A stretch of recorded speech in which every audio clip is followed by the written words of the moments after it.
Sata guna bade.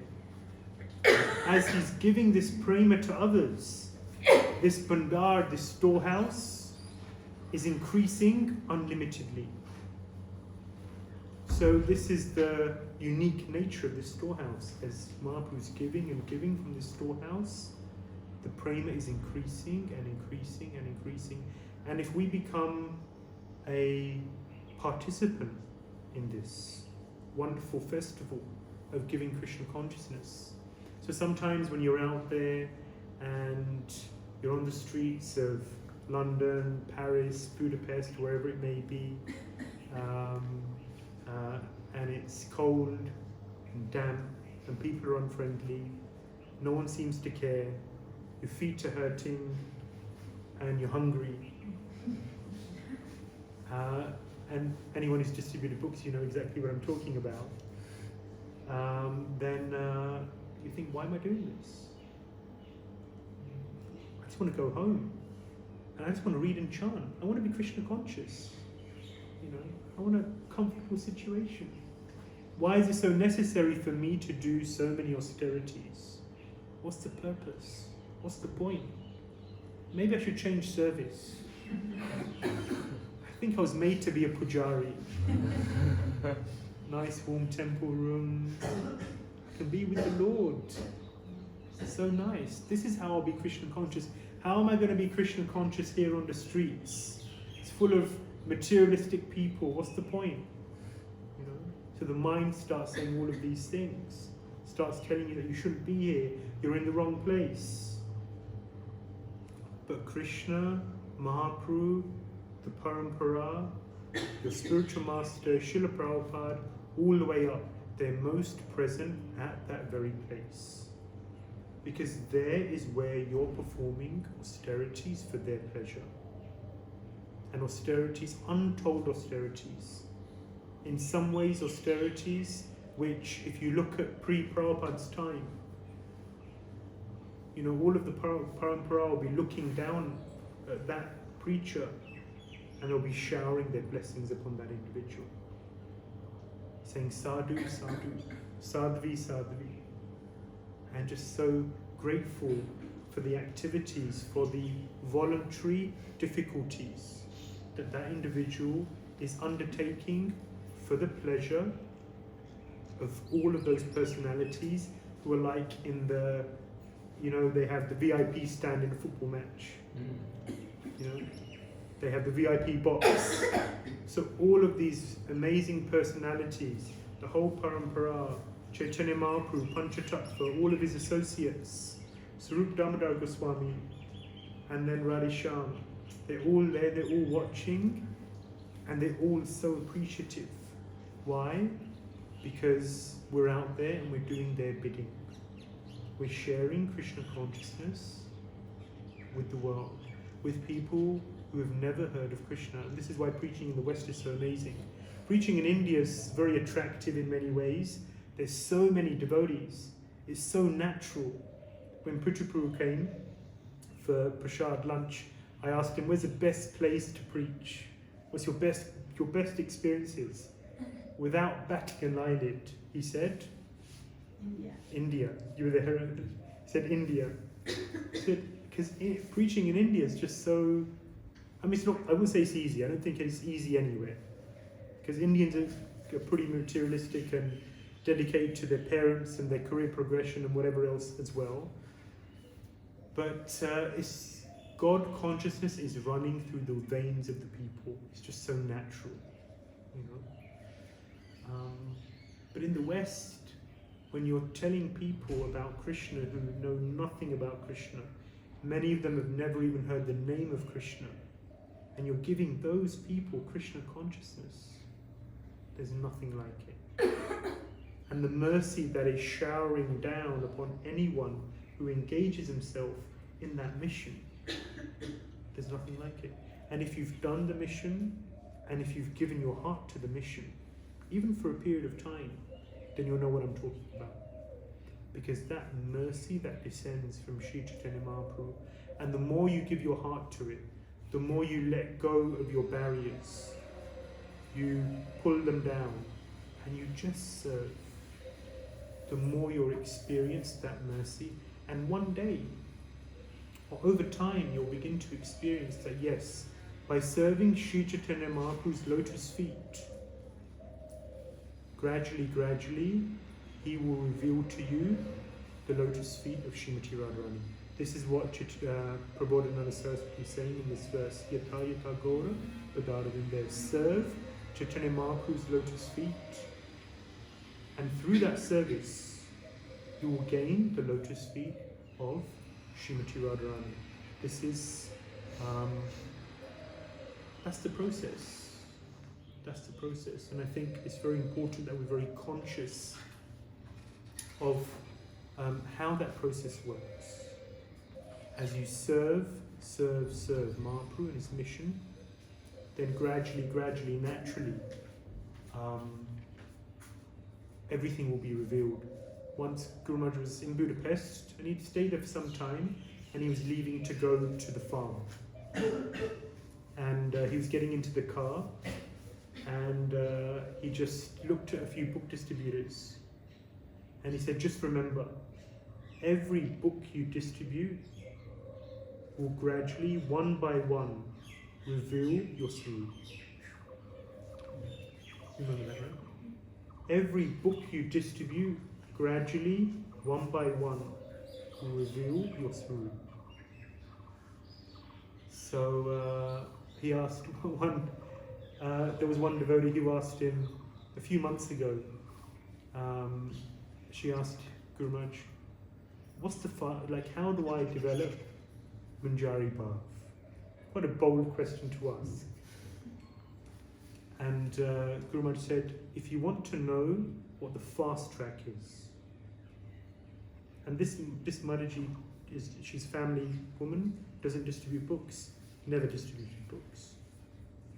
But Guru Maharaj said, if you want to know what the fast track is to developing Manjari Bhav, is book distribution. Distribute books. So, point is, serving Sri Chaitanya Mahaprabhu is the way to advance in Krishna consciousness. By serving his lotus feet, everything else comes. And all other attachments, through the fire of the mission, all other attachments are removed. So Raghunath Das Goswami, he got the mercy of Sri Chaitanya Mahaprabhu. And through that mercy, and actually, so what Chaitanya Mahaprabhu, when Raghunath Das Goswami eventually left home, household life, and it was tough, he arrived in Puri, and in Puri, Mahaprabhu gave him a few instructions, a few choice instructions. He said, Balana kaibe, balana paribe. Don't eat too opulently, and don't eat too much. And balana paribe, don't dress too opulently. And he said, always stay humble. Yeah, don't read too many literatures. Meaning, don't read, for us, how does that translate for us? Don't read so many books from so many different sampradayas, so many different places and spaces. We have number one, Prabhupada's books. Number two, you have your guru's books, whoever your guru is. And then you have, and then, you know, and if there's something, you need something outside of that, then in ISKCON there are so many books which are being produced, so many wonderful, amazing literatures. Bahu Shastra Paribe.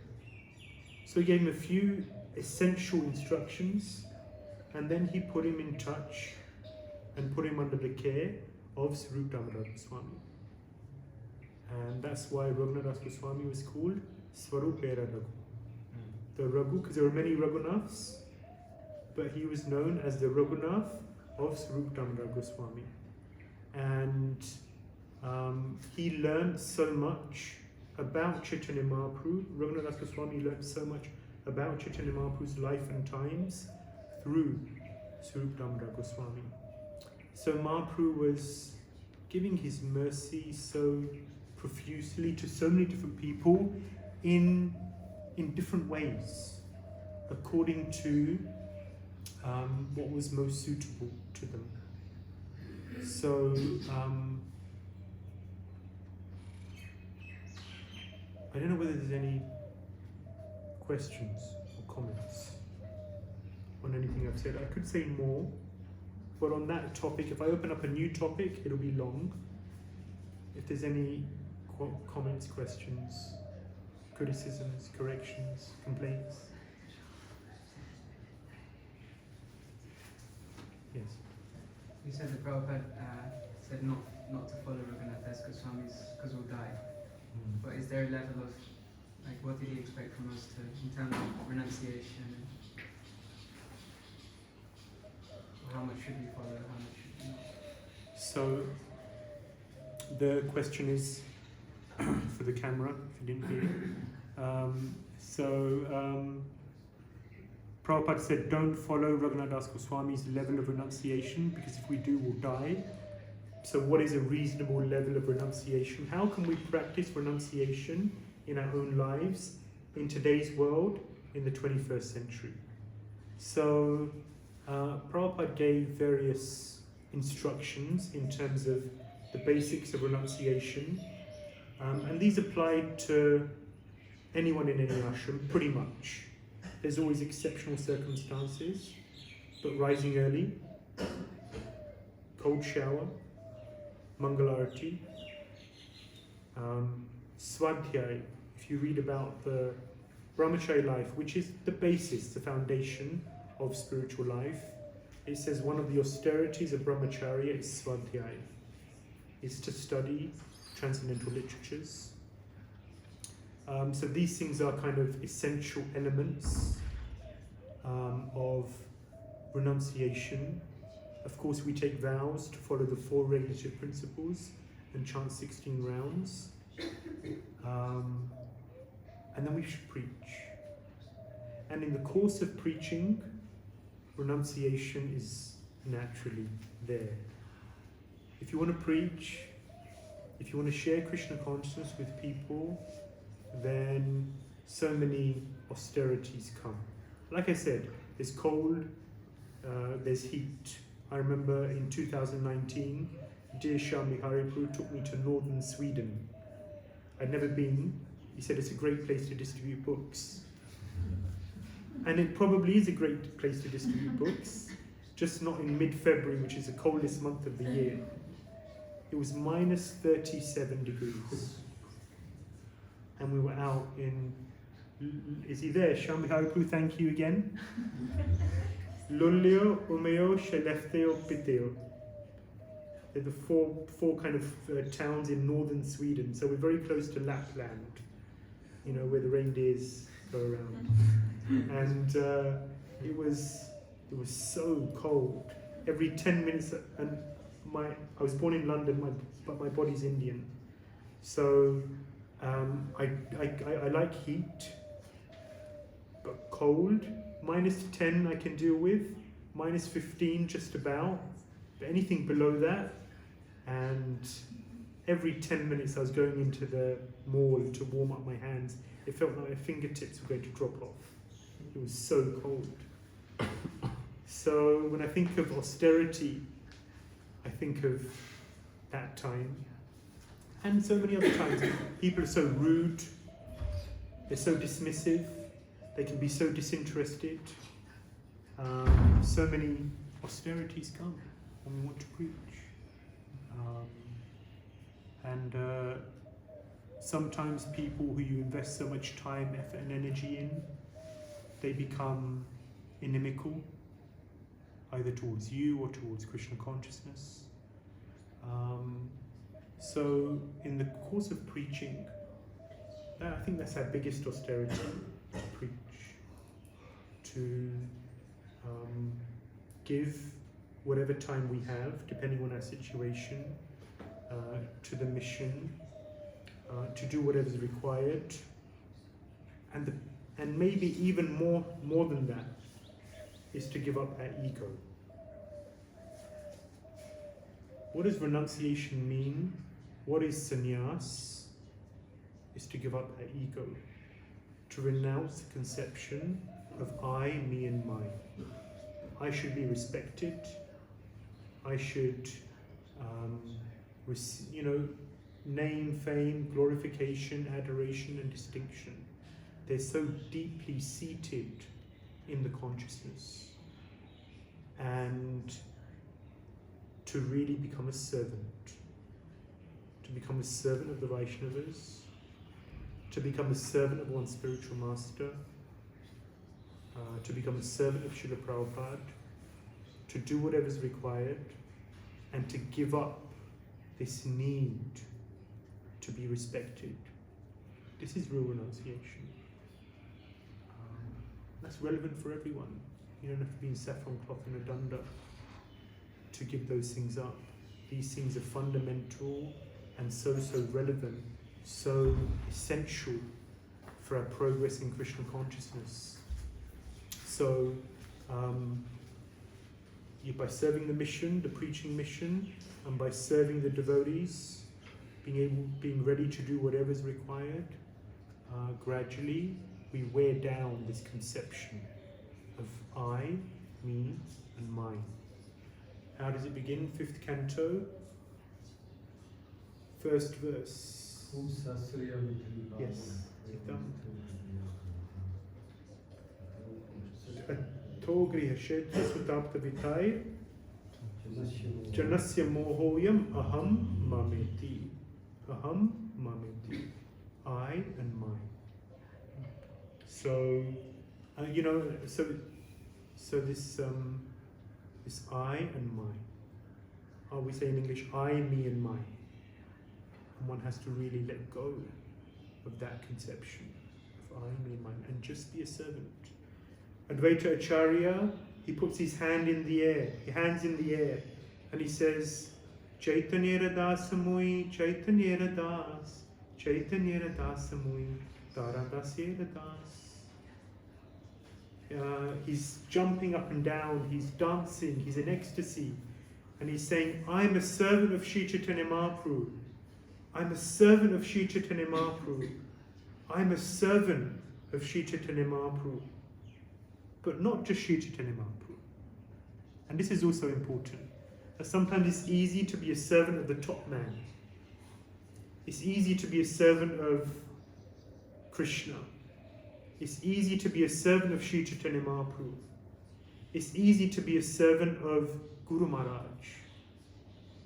But Advaita Acharya says, Ānanda Das, and yes, I'm a servant of Sri Chaitanya Mahaprabhu, but I'm also a servant of his servants.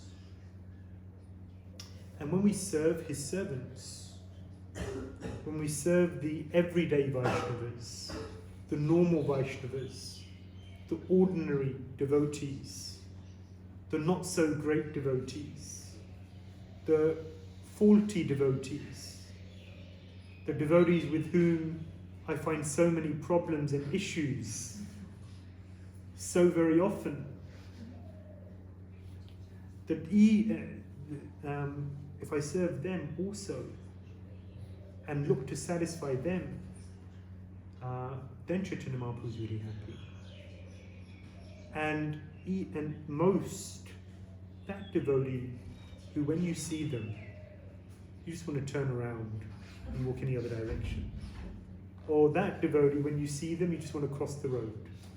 Or you just want to walk past them and pretend like you never saw them if you're in a crowd. When you serve that devotee, then you'll see Krishna's so happy with that.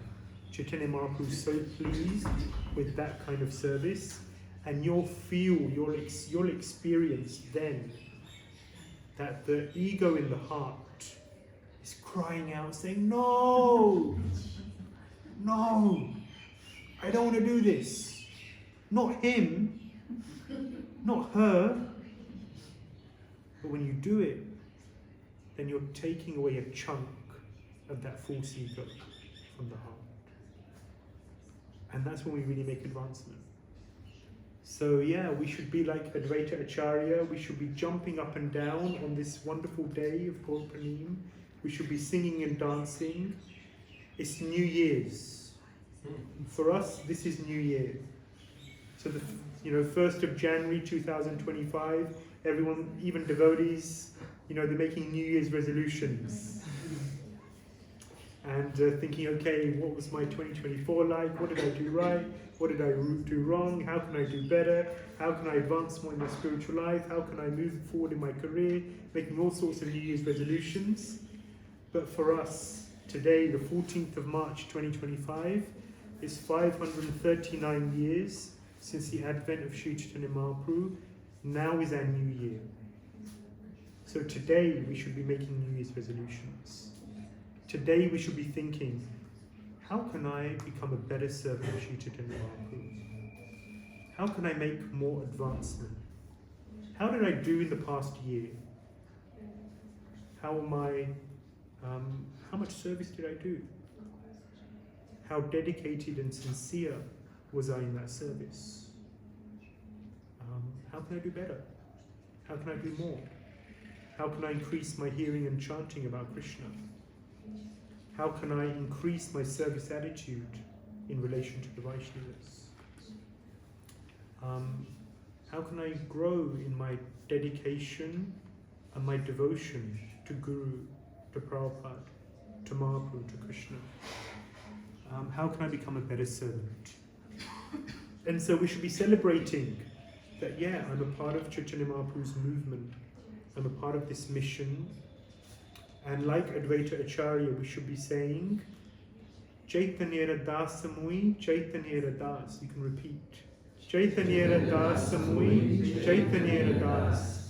Chaitanya Das Samui, Tara Dasyera Das. Chaitanya Das Samui, Tara Dasyera Das. So Advaita Acharya is celebrating his great fortune. And we should also celebrate our great fortune. And as we become a Das of Chaitanya Mahaprabhu and his followers, all other gifts will naturally be bestowed upon such a sincere individual, including, so Chaitanya Mahaprabhu says, Sarvam Bhattacharya wrote 100 verses glorifying Chaitanya Mahaprabhu. And one of them was Vairagya Vidya Nija Bhakti Yogam Shikshartam Ekam Purusham Purana Shri Krishna Chaitanya Shariradhari Kripambudhi Yatra Samaham Prapadye. See, I was getting confused. Sanatana Goswami, Raghunath Goswami describes Vairagya Yog Bhakti Rasamprayatne. So then it says Chaitanya Mahaprabhu Vairagya Vidya Nija Bhakti Yogam. So Chaitanya Mahaprabhu's mission was twofold: Vairagya and Vidya.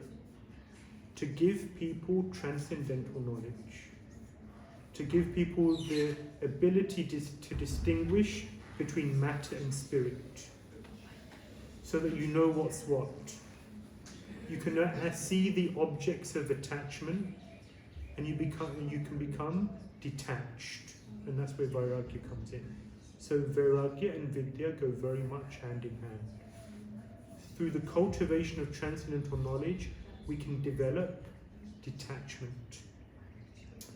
Then the first canto, second chapter, verse, which is Vasudeva Bhagavati Bhakti Yoga Prayojata Janayati Ashu Vairagyam Jnanam Shayata Pratukam. It's much more difficult when you're on this side. Vairagya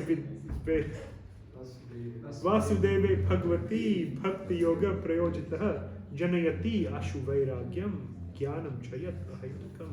As you serve Vasudeva, as you practice devotional service, Janayati Ashu, automatically it gives rise to Vairagya and Vidya. So it's a very powerful process. So today is a day when we should renew our commitment to Krishna consciousness, renew our dedication. Well, number one, remind ourselves how fortunate we are.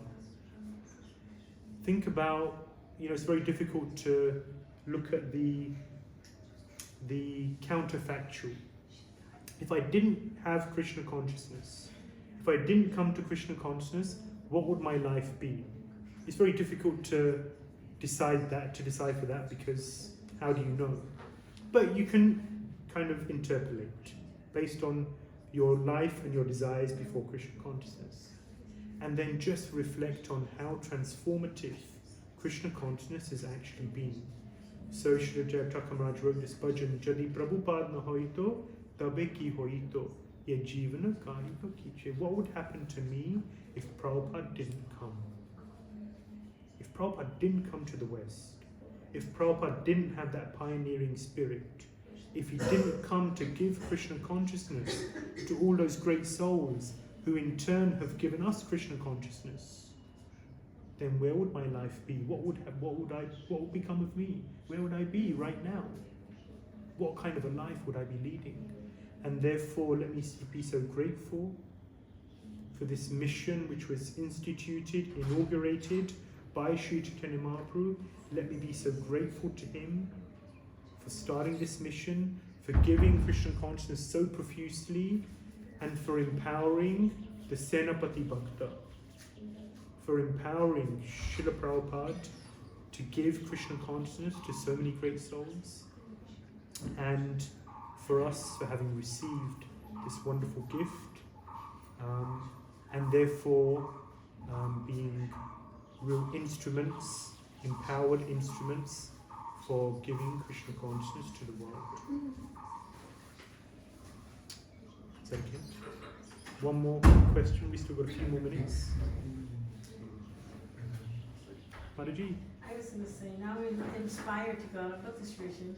Hare Krishna. I guess you've got to travel a little bit in Alachua to find a busy street. It's pretty. But where's the Gainesville, I guess? Gainesville College, yeah. Yeah, lots of ripe souls. Yeah, nothing like it. Yes.